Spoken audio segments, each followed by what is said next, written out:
In today's video, we're diving deep into the world of toxic relationships and emotional manipulation. We often think of toxicity as blatant and obvious, but sometimes it manifests in subtle, hard-to-spot ways that can leave us questioning our own feelings. We've put together 10 real-life examples of toxic behaviors that people commonly experience but might not even realize are happening. These stories aren't just about romantic relationships, they cover interactions with friends, family, and even coworkers, showing just how widespread these damaging patterns can be. Whether it's constant criticism disguised as help, fake apologies, or subtle manipulation through guilt, these behaviors can wreak havoc on your emotional well-being. Let's explore these stories together, and hopefully you'll walk away with greater clarity and awareness. Shaming negative emotions and gaslighting. Sarah sat quietly at the dinner table, her fork absently pushing the food around her plate. Her stomach clenched, not from hunger, but from the lingering argument she had with Jake earlier that day. It had started small, a careless remark he made about her spending too much time on her art, but it spiraled, as their disagreements often did. "I don't know why you're making such a big deal out of this," he had said, his voice firm but calm, as though he were explaining something simple to a child. "You're overreacting again." The accusation hit harder than the initial argument. Her mind had reeled at those words. Overreacting. Was she? She didn't think so, at least not at first. She remembered feeling hurt when Jake first mentioned how her focus on art was a distraction from real work. Art had always been her way of coping, of expressing herself, but somehow, by the end of their conversation, she found herself apologizing, convinced that she was being irrational, that maybe she was blowing things out of proportion. But deep down, there was a discomfort, a gnawing sense that something wasn't right. This wasn't the first time. Sarah had lost count of how many times she had walked away from an argument feeling unsure of her own emotions. Each time she tried to explain her feelings, Jake would turn the tables. "You're too sensitive," he would say. "That's not what I meant at all." And somehow the conversation would twist until her own perspective felt warped, her emotions diminished, her reality questioned. This, Sarah would later learn, was gaslighting, one of the most insidious forms of emotional abuse. Gaslighting doesn't just make you doubt an argument or a memory, it makes you doubt yourself. It chips away at your confidence in your own perceptions, your understanding of your experiences, until you begin to wonder if you're seeing things clearly at all. In Sarah's case, Jake wasn't just invalidating her emotions, he was rewriting them, reframing her feelings as unreasonable, excessive, wrong. Gaslighting often pairs with shaming negative emotions, which was precisely how Jake manipulated Sarah. Every time she expressed sadness or frustration, he would question why she felt that way at all, making it seem like there was something flawed in her emotional response. By dismissing her feelings as overreactions, he wasn't just ending the conversation. He was reshaping how she viewed her own emotions, teaching her that sadness, anger, or hurt were signs of weakness or irrationality. Over time, Sarah began to second-guess every emotion she had. If she felt upset, she wondered if she was being unreasonable. If she felt angry, she questioned if it was justified. This pattern of emotional manipulation isn't just destructive, it's disorienting. Sarah began to withdraw from her art, the one thing that brought her peace, because she wasn't sure anymore if it was a real use of her time or simply another example of her being too sensitive. The gaslighting had achieved its purpose. She no longer trusted her own mind. It wasn't until a close friend pointed out how drastically she had changed that Sarah began to unravel the truth. Emotional invalidation and forcing optimism. "You'll feel better if you just focus on the positives," Emma's mother said with a smile that didn't quite reach her eyes. It was a phrase Emma had heard countless times before, but today it felt heavier. She had just shared how overwhelmed she felt at work, the creeping anxiety that had made it difficult to even get out of bed. But instead of the understanding she craved, she was met with the same superficial encouragement. "Just think positively, Emma. It's not that bad." The words cut through her like a blade dulled by overuse, not sharp enough to wound outright, but enough to leave a sting. Emma sat there, the weight of her mother's response pressing down on her. She wasn't asking for a solution or even sympathy. She just wanted to be heard. Instead, her struggles were swept aside, reduced to something that could be fixed with a little more optimism. This was emotional invalidation, a subtle but deeply painful form of dismissal that Emma had grown accustomed to over the years. Each time she voiced her worries, her discomfort was reframed as an overreaction. Her sadness, her anxiety, even her frustrations were downplayed as though they were mere nuisances that could be solved with a better attitude. And the worst part, she had started to believe it. Emotional invalidation isn't always loud or overt. In fact, it often hides behind seemingly well-intentioned advice like, just be positive, or you're overthinking it. To the person invalidating, it may feel like they're offering support or guidance, but what they're really doing is silencing the other's pain. Emma knew this too well. It was as though her emotions didn't matter, as if her experiences were too trivial to deserve real attention. But what made it worse was the forcing of optimism, a quiet but relentless pressure to reframe everything in a positive light. In her mother's world, there was no room for struggle, no space for fear or sadness. Only the expectation that everything would be fine if Emma could just think the right thoughts. It wasn't that her mother didn't care. She did, in her own way. But in her insistence on looking at the bright side, she invalidated the darker realities Emma was trying to navigate. Forcing optimism can feel like a wall, a barrier between the person seeking help and the one offering it. To Emma, that barrier grew every time she heard the phrase, "It's not that bad." The problem wasn't just the words themselves, but the message beneath them, that her emotions weren't valid, that her pain didn't deserve to exist. Emma tried again to explain the heaviness that had been following her. She spoke carefully, searching for a way to break through the wall of positivity. But as the conversation wore on, she realized her words were bouncing off, never quite sinking in. Eventually, she stopped trying. Not just that day, but over time. Emma learned to keep her struggles to herself, knowing that each attempt to share them would be met with a response that only deepened the isolation. Passive-aggressive behavior and ignoring real problems. When Daniel arrived home, he noticed the silence immediately. Sarah sat on the couch, her posture stiff, her eyes glued to the TV, but not really watching. He knew something was wrong, but as usual, nothing was said. The tension filled the air like a thick fog, making the room feel smaller. It wasn't unusual. This was the rhythm of their life together. "Everything okay?" Daniel asked, even though he knew the answer. "Yeah, fine," Sarah replied, her voice tight. She didn't look at him. The words felt hollow, almost rehearsed. Daniel sighed. This wasn't new. For weeks their conversations had been filled with these subtle jabs and evasions. Sarah never said directly what was bothering her, but her actions screamed it. Small tasks she used to do without a second thought, like making dinner or responding to texts, were now left undone, always with an excuse that felt thin. When Daniel tried to address it, he was met with resistance cloaked in politeness. Passive-aggressive behavior had crept into their relationship, weaving itself into their daily interactions. Instead of openly expressing her frustrations, Sarah let them leak out through subtle digs.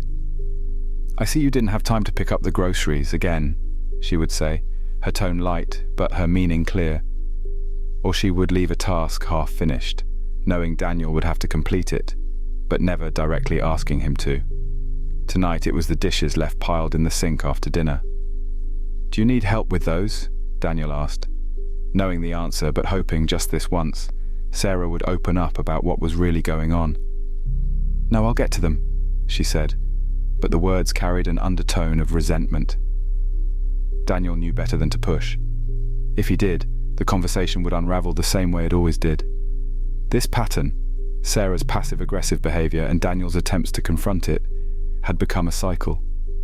Whenever Daniel tried to address what was clearly wrong, Sarah would dodge the confrontation by shifting the focus.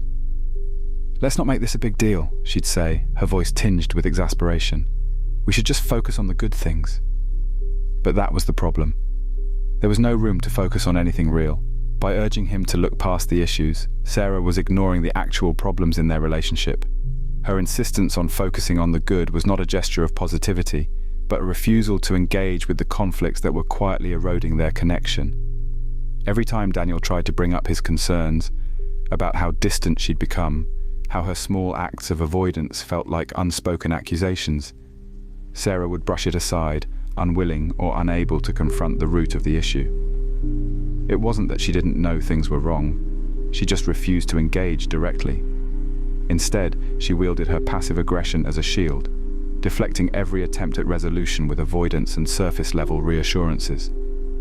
Over time, Daniel found himself growing resentful too. His attempts to bridge the gap were met with dismissal. They were stuck, talking in circles, each passive remark an unresolved argument deepening the divide. Constant criticism disguised as help and reluctance to acknowledge failures. The meeting room was bright and sterile, a stark contrast to the heaviness in Jenna's chest. She sat at the long table, surrounded by her colleagues, trying to muster the confidence to present her latest project. It had consumed her for weeks, late nights and countless revisions bringing it to life. But as she took a deep breath and opened her laptop, she felt the familiar twist of anxiety. This was the moment she dreaded, the moment she would face Nathan. Nathan was her supervisor, a well-respected figure in the company. He often presented himself as a mentor, offering guidance and advice. But beneath his polished exterior lay a pattern of constant criticism disguised as help. Whenever Jenna showcased her work, she could count on him to find a fault, sometimes legitimate, sometimes minor, dressed up as constructive feedback. It was always framed as a means of improvement, yet each comment left her feeling more deflated. "Great effort, Jenna," Nathan began as she clicked through her slides. "But I think you could have really pushed the visual elements here. This part feels a bit flat." The words hung in the air like a weight. Jenna nodded, forcing a smile as her heart sank. As she continued, Nathan interjected again. "You know, I've seen this approach used before, and while it's good, I think it lacks originality. Have you thought about how you can make it stand out more? We want to impress the stakeholders after all." Each critique was punctuated with a smile that felt rehearsed, as if he genuinely believed he was helping her improve. Yet to Jenna, it felt more like a relentless barrage, chipping away at her confidence. This wasn't just about the project, it reflected a deeper issue. Nathan rarely acknowledged his own mistakes, always managing to deflect any scrutiny onto others, often masked as helpful advice. Jenna had seen him dismiss constructive feedback from his superiors with a wave of his hand, making excuses or shifting the blame onto team dynamics or market conditions. For him, the facade of infallibility was crucial, and it came at the expense of those around him. By the end of the meeting, Jenna felt exhausted. She had arrived filled with pride for her work, but Nathan's comments had morphed that pride into doubt. The cycle of criticism had become a barrier, inhibiting her ability to express her ideas fully. She left the room feeling like she had to prove herself constantly, as if she were perpetually walking a tightrope. In private, Jenna began to question her abilities. Each project brought on the familiar anxiety of presenting to Nathan, where every effort felt dissected and diminished. She would replay the meetings in her mind, searching for validation from others who might offer a different perspective, only to find a chorus of supportive nods that felt hollow compared to Nathan's criticisms. In a brief moment of clarity, Jenna recognized this pattern. Nathan's reluctance to acknowledge his own failures was a means of control, a way to maintain his position while keeping others in check. She realized that while feedback is essential, it should foster growth, not stifle it. Jenna resolved that she would no longer allow his words to define her.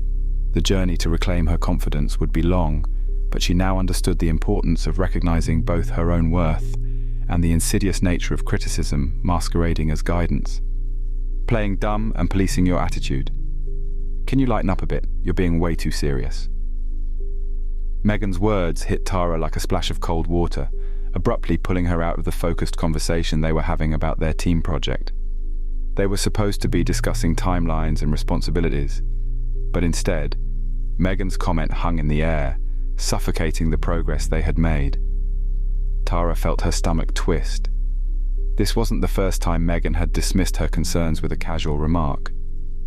During meetings and collaborative efforts, whenever Tara tried to set boundaries, whether it was about deadlines, workload, or simply the importance of their tasks, Megan would play dumb. "Oh, I didn't realize you felt that way," she'd exclaim, feigning innocence. It was infuriating. Tara knew Megan understood perfectly well. It was a tactic designed to deflect responsibility and shift the focus. Megan was adept at playing dumb, a skill that made navigating their working relationship increasingly challenging. Whenever Tara tried to articulate her boundaries, "I need more time to complete this task," or "I can't take on additional projects right now," Megan would respond as if Tara were speaking a foreign language. "I don't really get what you mean. Can you clarify?" The act was maddeningly transparent. Each time Tara pushed back, Megan would escalate her disarming strategy, accusing Tara of being too serious or overly negative. "Why do you always have to be such a downer?" she would say with an eye roll, as if Tara's insistence on clarity and accountability was a crime. This dismissal felt like a game of emotional ping-pong, where Megan's lightheartedness came at the expense of Tara's emotional safety. At first, Tara tried to adapt, to find the humor in their interactions, but it was exhausting. Megan's insistence on a light-hearted atmosphere often made Tara feel like her genuine concerns were unwelcome. It was as if expressing her thoughts required her to dress them in humor, to dance around the issues rather than confront them directly. But that wasn't Tara's style. She valued honesty and direct communication. In team meetings, she often observed how others would react to Megan's remarks. Most laughed it off, not wanting to create conflict. But Tara's discomfort grew. She realized that Megan's behavior was a form of policing, a way to maintain control over the group dynamic. By belittling Tara's serious approach, Megan discouraged authenticity, creating a culture where discomfort was ignored and genuine dialogue was stifled. After several months, Tara decided enough was enough. She set up a private meeting with Megan, determined to reclaim her voice. As they sat across from each other, Tara spoke candidly, laying out her feelings and boundaries without the fear of being dismissed. "I need to express my concerns without feeling like I'm being judged for being serious," she said firmly. "My feelings and boundaries matter." To her surprise, Megan looked taken aback. For the first time, she didn't respond with feigned ignorance or deflection. Instead, she paused, and Tara could see a flicker of understanding in her eyes. Whether it was genuine or an attempt to regain control, Tara didn't care. She had taken a stand for herself, choosing authenticity over compliance. As the conversation shifted, Tara felt a weight lift. Perhaps change was possible, even within the confines of their fraught dynamic. She had learned that standing firm in her boundaries could bring clarity, and maybe, just maybe, it could pave the way for a more open, honest working relationship. Boundary pushing and dismissing grief or trauma. When Emma received the phone call, the world around her seemed to fade away. The voice on the other end was frantic, delivering news that would forever change her life. Her sister, Mia, had been in a car accident and didn't make it. The days that followed blurred into a haze of grief. Emma found herself navigating an emotional landscape that was foreign and terrifying, each wave of sadness crashing over her, pulling her deeper into a well of despair. In the months that followed, Emma sought solace in her small circle of friends, but not all were equipped to understand the gravity of her loss. One evening, while sitting in her living room, she shared her feelings with Jake, a close friend. "I just can't shake the feeling of emptiness. It's like a part of me is gone," she confessed, her voice barely above a whisper. Jake shifted uncomfortably in his seat, his expression betraying a hint of impatience. "You need to stop dwelling on this, Em. It's time to move on. Mia wouldn't want you to be sad all the time." The words hit Emma like a slap, an insensitive dismissal of her grief cloaked in misguided concern. She felt her heart tighten, a familiar blend of frustration and pain rising within her. This wasn't the first time Jake had brushed off her feelings. Over the past few months, he had consistently pushed against the boundaries she was trying to establish in her healing process. When Emma had expressed her need for space to process her emotions, he would show up unannounced or suggest outings, insisting it would distract her. "Let's just go out for a drink, it'll be fun," he'd say, oblivious to the fact that Emma was grappling with the very essence of her identity, now shattered by loss. As she sat in silence, Emma contemplated the nature of grief. It was not a linear journey. It spiraled, twisted, and often took her by surprise. She was learning that grief required time and acknowledgement, not quick fixes or superficial distractions. Yet each time she confided in Jake, he would reiterate the same advice. "You can't keep living in the past." His insistence to move on felt like a personal attack, invalidating her journey and trivializing the depth of her trauma. Eventually, Emma reached a breaking point. She realized that Jake's inability to respect her boundaries wasn't about her at all. It was about his discomfort with her pain. He wanted to return to the carefree friendship they had enjoyed before, and her grief was an unwelcome barrier. It became clear that Emma needed to redefine her relationship with him, and more importantly, with herself. During a quiet afternoon, she decided to confront Jake. "I appreciate that you want to help, but when you say things like, 'move on,' it makes me feel like my grief isn't valid. I need you to understand that healing isn't a straight line. It takes time." The words hung in the air, heavy with vulnerability. To her surprise, Jake paused, a flicker of realization passing over his face. "I didn't mean to dismiss what you're going through," he replied, his tone softer. "I just thought you needed a break from it." Emma knew this conversation wouldn't magically fix everything, but it was a start. She understood that boundaries were not just about saying no, they were also about educating those around her on her needs. Through this exchange, Emma felt a small sense of empowerment, a step toward reclaiming her narrative. While the path through grief remained complex, she recognized the importance of surrounding herself with individuals who would honor her healing process, rather than rush it along.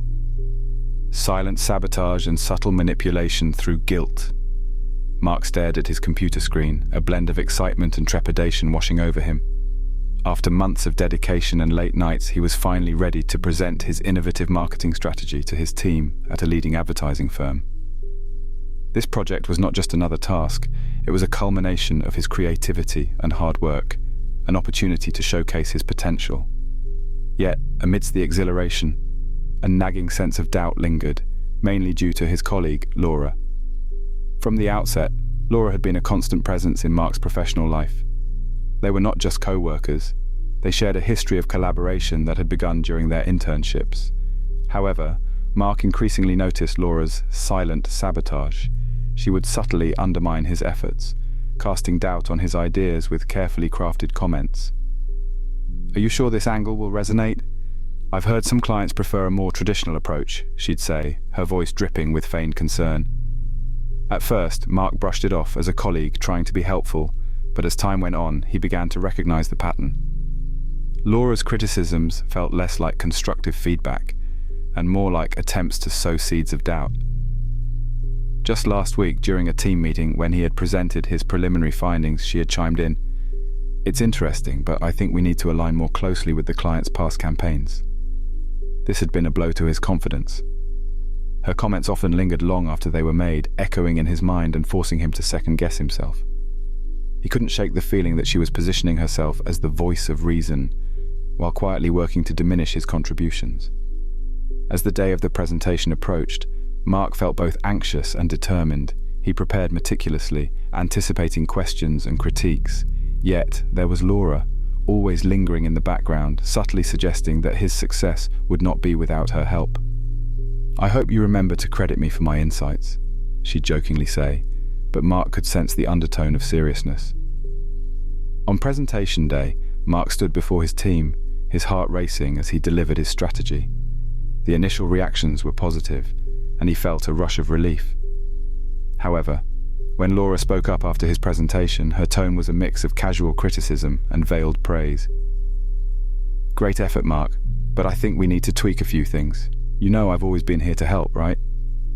The way she framed her comments felt less like support, and more like a calculated maneuver to regain control of the narrative. After the meeting, as the team began to disperse, Laura cornered Mark. "I just want you to know how much I've sacrificed to help you," she said, her eyes narrowing. "I mean, it's disappointing that you didn't acknowledge my contributions today. It's not easy being in the shadows." Her words dripped with guilt, a subtle manipulation designed to make him question his gratitude and ultimately his success. Mark felt a surge of frustration, realizing the extent of Laura's tactics. It wasn't just about undermining his work, it was about creating a narrative where he felt indebted to her. He took a deep breath, grounding himself. "I appreciate your support, but this was my project, and I believe I deserve recognition for my work," he replied, standing his ground. For the first time, he felt empowered to confront the manipulation. Mark understood that silent sabotage often masked itself as support, a tactic designed to keep others in a state of guilt and dependency.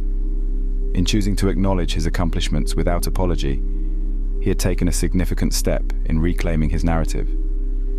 As he walked away from the meeting, Mark felt lighter, ready to pursue his career with newfound clarity and confidence. Inconsistent behavior. Samantha's heart raced as she reread the text message from Jason, her boyfriend of 2 years. "I don't think we should see each other anymore. I just need space." The abruptness felt like a punch to the gut, and as tears welled in her eyes, she grappled with the reality of their relationship. Just a week prior, they had shared an intimate dinner, laughing and dreaming about the future. What had changed so suddenly? This was the pattern that defined their relationship: inconsistent behavior. Jason had an uncanny ability to swing between moments of warmth and affection and times of cold detachment. One day, he would surprise her with flowers and heartfelt compliments.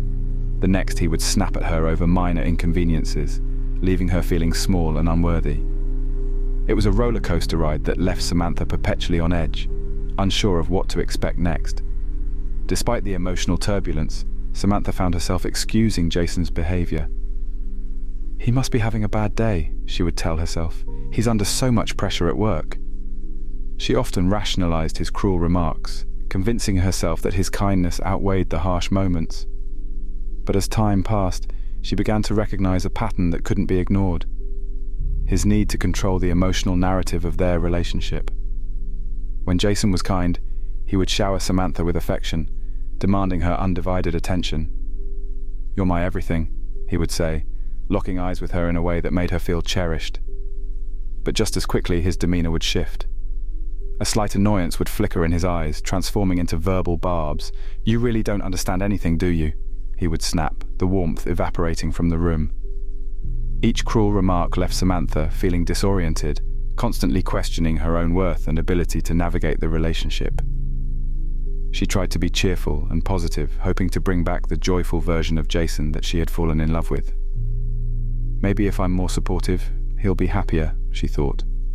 But this only led to her feeling like a performer in a never-ending play, striving for a standing ovation while grappling with the uncertainty of his approval. It all came to a head one night when they had planned a cozy movie marathon. As Samantha prepared snacks, Jason returned home, visibly upset. He had a rough day at work, and instead of venting about it, he took it out on her. "You're always in your own little world. Can't you just focus on me for once?" His words stung deeply. She tried to defend herself, but he brushed her off, demanding that she stop being so negative. The juxtaposition was jarring. Here was a man who had once held her close and whispered sweet nothings, now pushing her away with a wave of his hand.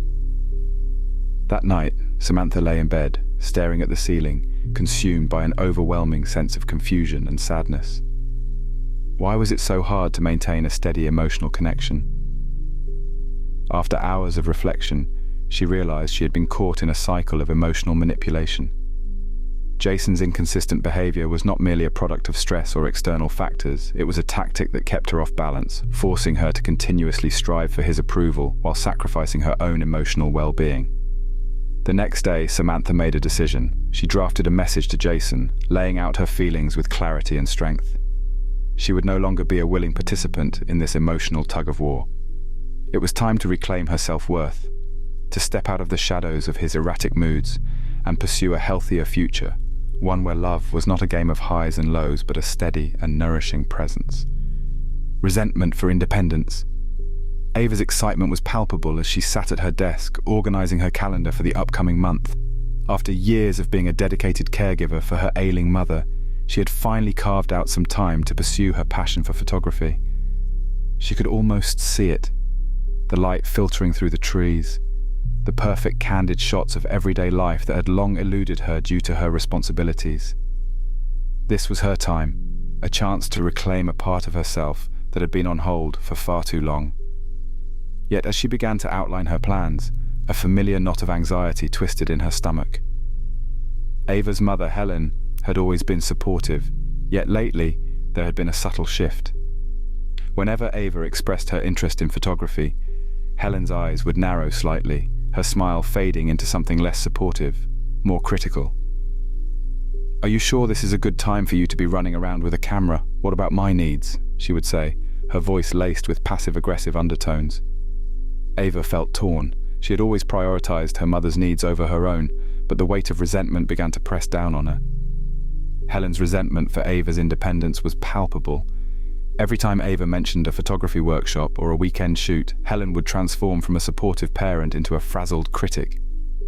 "You're being selfish," she would accuse, her words slicing through Ava's burgeoning sense of self-worth. "I thought you cared about me, yet you're too busy chasing some dream."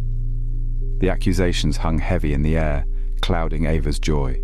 It was a complicated web of emotions. Her mother's health issues had created an environment where Ava often felt trapped, but now, the pursuit of her own interests seemed to ignite a deeper insecurity in Helen. As Ava began setting boundaries, carving out time for her photography, Helen's responses grew increasingly hostile. "Why can't you just help me for once, instead of running off?" she'd demand, her voice rising. "It's not like you're busy with anything important." The cycle continued, a relentless push and pull that left Ava feeling guilty for wanting to pursue her dreams. Each time she asserted her need for independence, Helen would counter with accusations of selfishness. "If you really cared, you'd be here with me. Not off doing your own thing," she would say, her tone sharp.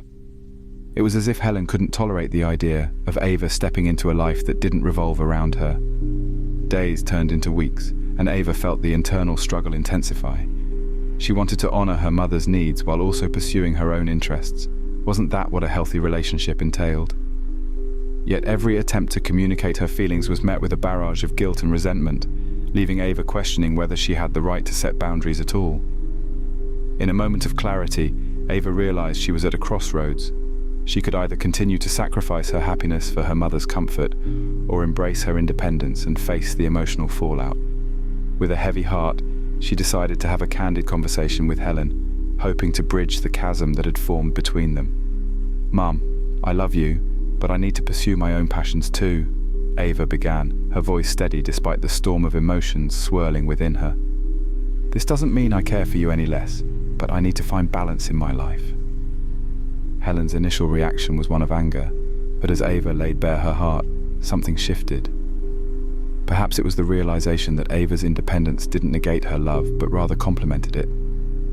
The conversation became a turning point, opening a door for both to express their fears and insecurities. Ava understood her mother's fear of abandonment, and Helen began to grasp that her daughter's pursuits were not a threat, but an opportunity for growth. As they navigated this emotional terrain together, Ava felt the weight of resentment begin to lift. It was a long road ahead, but she had taken the first step toward reclaiming her identity while nurturing their relationship, proving that independence and love could coexist. Fake apologies. Evelyn stood in front of the bathroom mirror, her reflection revealing more than just the dark circles under her eyes. They mirrored the emotional exhaustion she felt after months of navigating her friendship with Max. It was a relationship she had once cherished, but now found riddled with complications and misunderstandings. The latest incident had left her feeling isolated, as if her feelings were invisible to him. Just the day before, Evelyn had confronted Max about his habit of cancelling plans at the last minute. She recalled the look on his face, confusion tinged with annoyance, as she laid bare her feelings. "I feel like my time doesn't matter to you," she had said, her voice steady but quaking with vulnerability. But instead of a thoughtful response, she received the familiar shield of defensiveness. "Evelyn, I'm sorry you're upset," he had replied, but his tone suggested he was irritated rather than remorseful. "But I didn't do anything wrong. I had other things to do." The words hung in the air like a fog, leaving her feeling even more alone. A fake apology, shrouded in the guise of concern, had become a hallmark of their conversations, leaving Evelyn questioning whether Max truly cared or if he merely sought to deflect responsibility. The following day, Evelyn decided it was time to examine the patterns of their friendship more closely.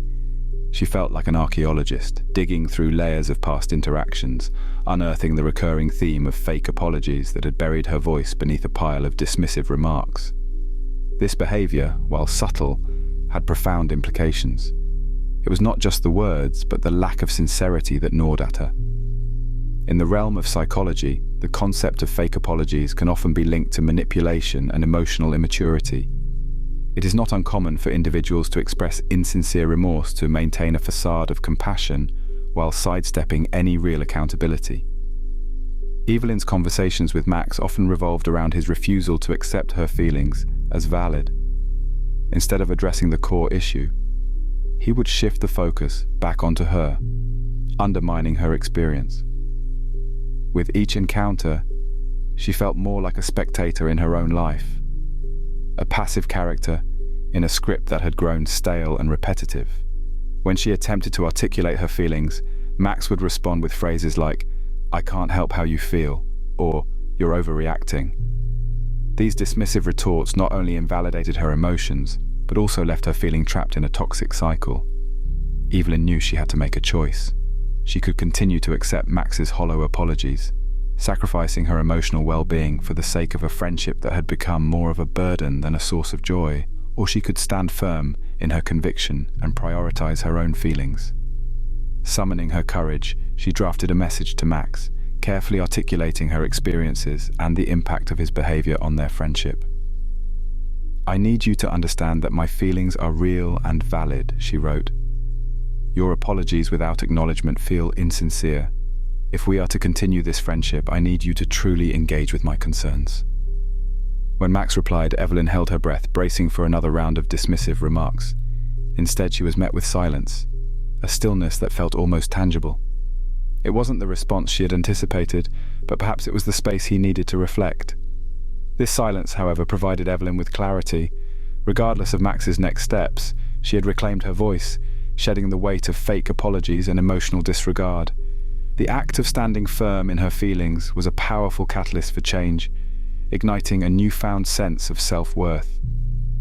Whether their friendship would evolve into something healthier or fade into the background, she knew she had made the right choice for herself. In that moment, she was no longer merely reacting to the ebb and flow of Max's behavior. She was actively shaping her own narrative. As we've seen from these 10 stories, toxic behaviors often hide in plain sight, disguised as concern, positivity, or even humor. The impact they have on your mental and emotional health, however, is far from subtle. Recognizing these patterns is the first step towards protecting yourself from their effects. Whether you've experienced boundary pushing, fake apologies, or passive-aggressive behavior, understanding these traits can empower you to set clearer boundaries and demand the respect and care you deserve. It's important to remember that while relationships take work, they should never come at the cost of your well-being. Thanks for joining us on this journey through some of the most common, yet overlooked toxic behaviors. We hope these stories gave you valuable insights into the subtle ways manipulation can occur in everyday relationships. If you found this video helpful or relatable, don't forget to hit that like button and subscribe for more contents alike. Drop a comment below if you've ever encountered similar situations, or if there's a specific toxic behavior you'd like us to cover next. And as always, take care of yourselves and your emotional well-being. Until next time, my dear spooker, stay vigilant.